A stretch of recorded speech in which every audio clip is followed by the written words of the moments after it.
ஏங்க ஸ்கூல் டைம்ல நம்மளால ஃபோன் வந்து எடுத்துட்டு ஸ்கூலுக்கு போக முடியாது. அதை தாண்டி எட்டு போய் வெளியில வந்துட்டோம்னா நம்ம கெத்து தான். நீ நினைக்கிற மாதிரிலாம் ஒண்ணும் இல்ல. ஆனா காலேஜ்ல வந்து அந்த சீனே இல்லை. ஏன்னு பார்த்தீங்கன்னா, காலேஜில் நம்ம ஈஸியா ஃபோன் வந்து எடுத்துட்டு போய்க்குவோம். பிரேக் டைம்ல நம்ம ஃபோனுமே யூஸ் பண்ணலாம். எல்லார் ஃபோன்லயுமே சில தேவையில்லாத ஃபோட்டோஸ்ன்னு இருக்கும். நம்மளோட ஃபோட்டோவே நல்லா இல்லை, இந்த ஃபோட்டோவா அப்படின்ற மாதிரிலாம் இருக்கும். பட் வந்து உண்மையிலேயே ஒரு தேவையில்லாத ஃபோட்டோ, ஆனால் நம்ம தேவைன்னு வருஷம் முழுக்கவுமே வச்சிருப்போம். அழிக்கிறக்கும் மனசு வராது, அதை எடுத்து பார்க்கவும் மாட்டோம். அது என்ன இமேஜ்ன்னு உங்களுக்கு தெரியுமா?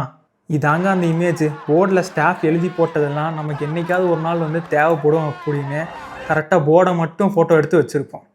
இதை நம்ம எடுத்து படிக்கவும் மாட்டோம். இதை எடுத்து படித்தா ஒன்றும் நமக்கு புரியவும் புரியாது. ஆனால் இந்த ஃபோட்டோ பார்த்தீங்கன்னா நம்மளோட ப்ரொஃபைலில் ரொம்ப பாதுகாப்பாக இருக்கும். எந்த பிரச்சனையுமே இல்லை. தேவையில்லாத பிக்சர்லாம் அழிக்கும் போது கூட இல்லை சூர்யா நமக்கு இது கண்டிப்பாக தேவைப்படும். இந்த போர்டோட இமேஜ் இப்படி நான் வச்சுட்டே இருக்கேன். நிறைய போர்டு இமேஜ் என்கிட்ட இருக்குது. இந்த மாதிரி நீங்களும் இமேஜ் வந்து சேவ் பண்ணி வச்சுருக்கீங்க அப்படின்னா இந்த வீடியோக்கு ஒரு லைக் பண்ணி நம்ம சேனலுக்கு சப்ஸ்கிரைப் பண்ணி ஃபாலோ பண்ணிக்கோங்க. டாடா பாய்.